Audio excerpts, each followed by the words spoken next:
Have a tech startup idea, but feeling lost on where to begin? You are not alone. Today, we're unveiling the most essential steps every woman needs to turn their idea into a reality. In this video, we're diving into the first four steps that will take you from idea to launching a tech product in the market. We're going to be covering everything from refining your idea all the way to talking to your first customers. Before we jump in, remember that every great tech startup starts with a solid foundation. So we're going to learn how to build that foundation together. We're starting with step one, identifying a pain point. So it sounds counterintuitive, but the worst way to validate if your idea is good is by asking if your idea is good. At this point, it's really important to center on curiosity that you are not alone. What I mean by this is by focusing on other people's pain points. That's right.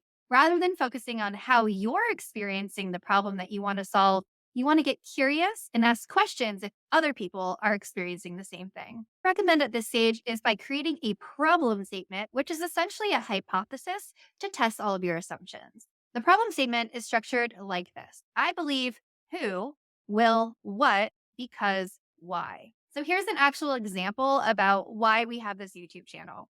I believe professional women that have an amazing idea for a company will engage in content around how to start a tech company for women on the Tech AF channel because women want to learn from other women who have been successful doing the same thing. Put that statement together, repeat it 5 to 10 different times, and pick the version that really resonates with you. There you have it. You've got your problem statement. All right, now moving on to step two, this is where we're going to focus on market research. This is an ongoing process. So, what you're going to want to do is create a centralized document like a Google Doc where you can keep a running list of all the research you do about your industry, your target customers, and most importantly, your competitive landscape. What I like to do at this part is start creating customer avatars that really explain who I'm going after, putting together a full competitive analysis on what other options there are in the market and how my solution is going to be different. It can look like this, it can look like this, it can even look like that. The version that you choose ultimately is going to be based on who's out there and how you want to display that information. So now that you've figured out the problem you want to solve, started your market research document, you're going to dive into the most critical step. Customer discovery is the most critical step to launching a successful tech startup, yet most founders avoid it. This is where a lot of the hard work comes in, as well as putting yourself out there to talk to potential customers. So, what exactly is customer discovery? It is the fancy techie way to say that you are diving in to find out if other people experience the same pain as you without leading them to what you want to hear. A great insider resource for this is called the MOM test, which I'll link below in the comments. So I told you it's the most critical step, but it's also the most missed step. So pro tip, don't skip this part. What we do in our Founder Academy is really push for volume. This means doing about 100 different surveys that lead to about 30 interviews that turn into at least 10 strong supporters. How do you know when you're done with customer discovery? Well, here's the trick. You're never done with customer discovery, but you can at least move on from this first part once you start hearing the same thing over and over and over again.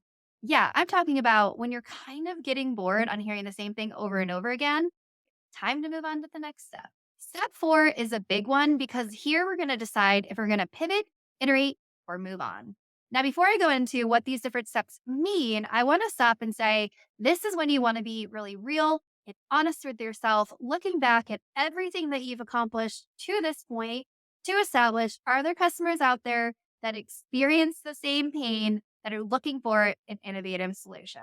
A pivot is when you decide to change the direction of how you're going to move forward to solve the problem. This could be adjusting your who, your what, or the why from your problem statement once you've completed robust customer discovery. Action is an opportunity to slightly refine either what your innovative solution is or who you're going after as your target customer. And deciding to move on or not is pretty critical because if you've done all of your research to this point and decide no one else really experiences the problem that I want to solve, it's great to cut your losses at that point and possibly think about other ideas that you want to try to solve.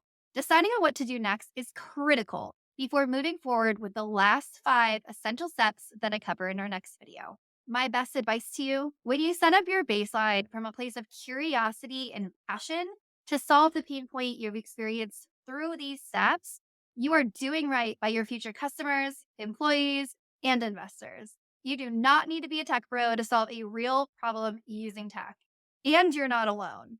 So, are you ready to do the thing and turn your tech startup dream into a reality? Make sure you watch our next video for the rest of the essential steps you need to turn your idea into a reality. And make sure to subscribe to our channel for more content for women wanting to create money making businesses and products customers love so we can live life on our own terms. See you next time.